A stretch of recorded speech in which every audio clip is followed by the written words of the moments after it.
कविता का पति Harish rice factory में मजदूरी करता है और उसके बदले महीने में उसे सिर्फ 5,000 रुपए ही मिलते हैं, जिससे उन्हें 2 वक्त का खाना भी ठीक से नहीं मिल पाता है।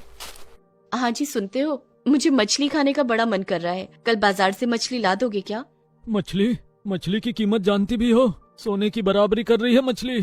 क्या जी, आपको तो पता है कि मुझे मछली खाना कितना पसंद है। दाल चावल और नमक चावल खा खा कर मैं पक गई हूँ। पक गई हो तो खुद पैसा कमाओ और खुद खरीद कर खाओ।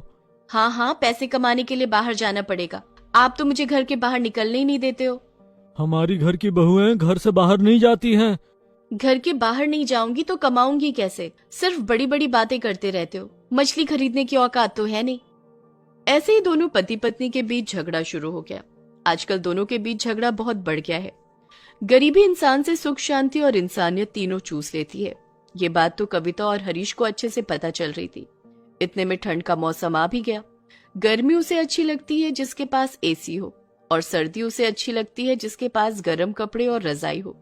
कविता और हरीश के पास तो कुछ भी नहीं था। गर्मी में फिर भी पेड़ के नीचे बैठकर थोड़ी शांति मिल जाती थी, लेकिन सर्दी का क्या?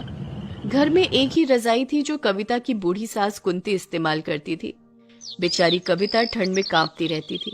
ठंड का मौसम आते ही कविता ने हरीश से कहा, सुनो जी, इस साल मैं ठंड सह नहीं पाऊंगी, आप एक रजाई खरीद कर ले आओ। मेरे पास रजाई खरीदने के लिए पैसे नहीं हैं। हर बात पर पैसे नहीं है कहते रहते हो। पैसे नहीं है तो शादी क्यों की मुझसे? हाँ, मुझसे गलती हो गई, नहीं करनी चाहिए थी शादी। फिर से दोनों झगड़ने लगे।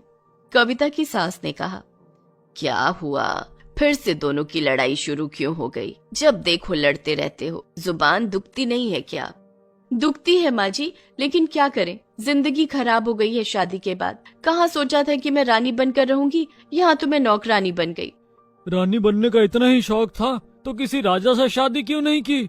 अरे चुप रहो तुम दोनों, बस झगड़ने से सब कुछ सही हो जाएगा क्या? पैसे कमाने के लिए मेहनत करनी पड़ेगी। मेहनत तो मैं करता हूँ माँ, लेकिन मुझे सिर्फ 5,000 रुपए ही मिलते हैं। उसमें मैं घर कैसे चलाऊं? बेटा, मेहनत तो गधा भी करता है, लेकिन गधे को घोड़ा बनते हुए देखा है क्या कभी? पैसे कमाने के लिए दिमाग का इस्तेमाल करना पड़ेगा। तेरे बाप ने बहुत पैसे कमाए थे। अच्छा, वो पैसे गए कहाँ? क्या बताऊं बहू, तुझे तो पता ही है कि हमारा गांव नदी के पास है। हर 2 साल में बाढ़ आती है। हरीश के बाप ने बहुत सारा पैसा घर में ही रख दिया था और बाढ़ से पूरा घर बह गया। पैसे भी पानी में बह गए। आज अगर वो पैसे होते तो हमें इतना सहना नहीं पड़ता। बाढ़ की वजह से घर के साथ साथ नसीब भी पानी में बह गया, इसीलिए आज मुझे ठंड में कांपते हुए सोना पड़ता है। नसीब पर भरोसा रख बहू, देखना सब कुछ ठीक हो जाएगा। अगले दिन कविता को मछली खाने की जोर से तलब मची और वो मच्छी मार्केट चली गई। घर में कुछ पैसे रखे हुए थे।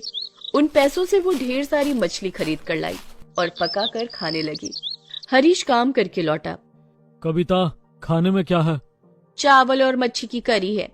मच्छी की करी? मछली कहाँ से आई? बहू आज बाजार से खरीद कर लाई है। तुम्हारे पास पैसे कहाँ से आए कविता? पैसे? वो कुछ पैसे अलमारी में रखे हुए थे ना, उन पैसों से ही मछली खरीद कर लाई। ये सुनकर हरीश सर पकड़कर जमीन पर बैठ गया। अरे सत्यानाश हो गई, ये क्या किया तुमने? मैं तो बर्बाद हो गया। हे भगवान, इस औरत को थोड़ा सा भी अक्ल नहीं दिया क्या? हरीश को ऐसे सर पटकते हुए देखकर कुंती ने पूछा, क्या हुआ बेटा, तू ऐसा क्यों कर रहा है? मछली ही तो है। हाँ माँ जी, पता नहीं मैंने ऐसी कौन सी गलती कर दी। गलती? तुमने बहुत बड़ी गलती कर दी है कविता, बहुत बड़ी। वो पैसा मैंने उधार लिया था। घर की हालत देखी है, टूट रहा है घर। घर ठीक करवाने के लिए मैंने पैसे उधार लिए थे। अब घर कैसे ठीक होगा? अब तो और ज्यादा ठंड लगेगी। वो मुझे कैसे पता होगा? आपने मुझे पहले क्यों नहीं बताया? मुझे मछली खाने का बहुत दिल हो रहा था, इसीलिए मछली खरीद कर ले आई। बहुत अच्छा किया। अब इस टूटे फूटे घर के अंदर मरो ठंड से।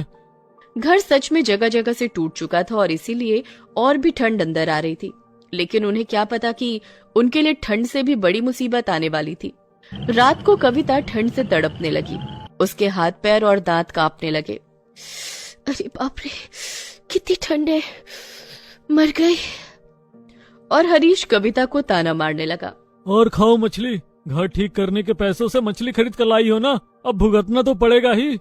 रात को अचानक से हवाएं चलने लगी और बिजली कड़कने लगी और अचानक से बारिश शुरू हो गई। घर के अंदर पानी घुसने लगा। अरे ये क्या हो रहा है? ये क्या पानी घुस रहा है? इतनी ठंड, ऊपर से ये बारिश। कुंती की आंखों में आंसू आ गए। उसने कहा, उस साल भी ऐसे ही सर्दी के मौसम में बारिश हुई थी और फिर भयानक बाढ़ आई थी। उसमें सब कुछ बह गया था। लगातार बारिश होने लगी। 2 दिन बीत गए लेकिन बारिश रुकने का नाम ही नहीं ले रही थी। गांव के लोग गांव छोड़कर जा रहे थे। हरीश, तेरा यहीं पे रहने का प्लान है क्या? क्या करूं, पैसे नहीं है। तू कहाँ जा रहा है? मैं तो जा रहा हूँ शहर। लगता है बाढ़ आने वाली है। यहाँ रह के मरने से तो अच्छा है शहर के रास्तों में रात बिताऊं। सब लोग गांव छोड़कर चले गए। हरीश ने फैक्ट्री के मालिक से पैसे उधार लिए थे। मालिक ने हरीश से कहा, हरीश, मुझे मेरे पैसे चाहिए। अभी मैं जा रहा हूँ, लेकिन बाढ़ खत्म होते ही मैं लौट आऊंगा और तुझसे पैसे लूंगा। तैयार रहना। हरीश के पास फूटी कौड़ी नहीं थी। वो कविता पर दोष डाल रहा था। तुम्हारी वजह से हमें यहीं रहना पड़ेगा और मरना पड़ेगा। तुमने वो पैसे खर्च नहीं किए होते तो हम भी भाग सकते थे। और कविता हरीश पर दोष डालने लगी। मुझे जो सही लगा मैंने किया।